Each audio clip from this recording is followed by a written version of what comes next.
I have to apologize in advance with the shaky camera work. I don't have blood in my veins, I have coffee. That will explain a lot. My dad had 50 from a heart attack.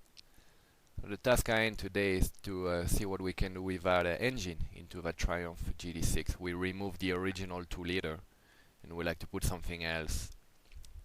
V8 works very good. They have an incredible amount of power available for pretty cheap, and some of them, if you have an aluminium block, you're going to be gaining in weight. The original 2-liter from Triumph is 400 pounds. We like to keep the straight 6 sound. It's a very typical sound, and we like that. So we don't have a lot of choice. 2.5 from TR6, or we can go BMW, pretty expensive. They have straight 6 performance oriented aluminium block. And Nissan with the 240Z, 280Z.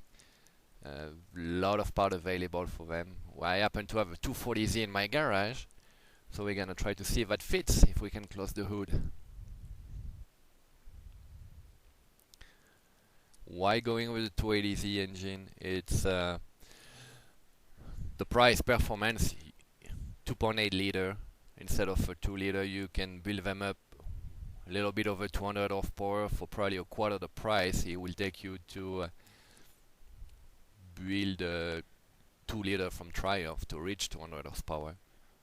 So it's just cost effective.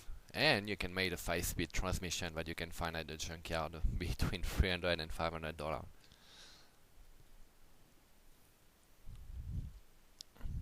I'll put it up as low as we can. We cannot go lower than that because of the bulge of the oil pan. We cannot clear the cross member. So the only way to go lower than that is going to be to bring the engine back about 5-6 inches. If we look at the back of the engine, this part of the firewall here, that can be removed, and as I can see on the tape measure, we could bring back the engine another 7 inches. So we're gonna cut that part and find out. On the other side of the engine, on the top of the cross member not fitting, we have that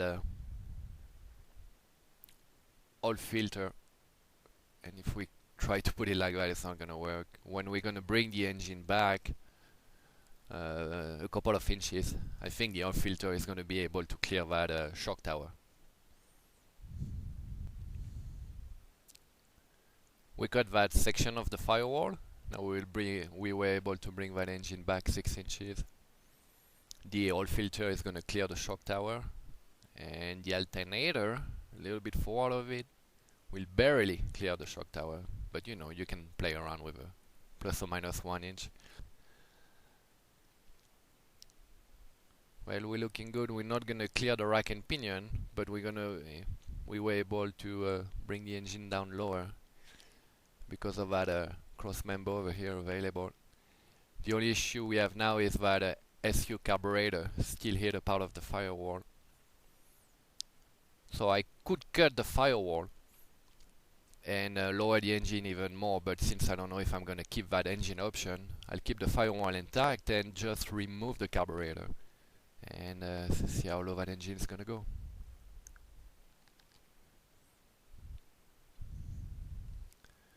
Remove the carburetor, lower the engine, and this is as low as the thing goes. We don't have a clearance problem anymore. It's a very tight fit here on the rack and pinion and the oil pump, but it fits. Alternator fits. Everything looks good. Let's put that hood on and find out what we have. It's an aftermarket hood, but the bulge is slightly the same, and here it is on the front. I am not clearing. I have about a 2-inch gap. Not working.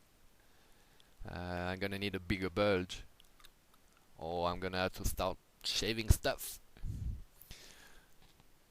I'm not gonna put that engine in. Here's a view of the transmission, that humongous transmission for the 240Z, and I mocked place it to have an idea of where the shifter will be. If you invert the S shifter size, you will probably end up where that the tip of the handbrake is, which is still alright for a driving position.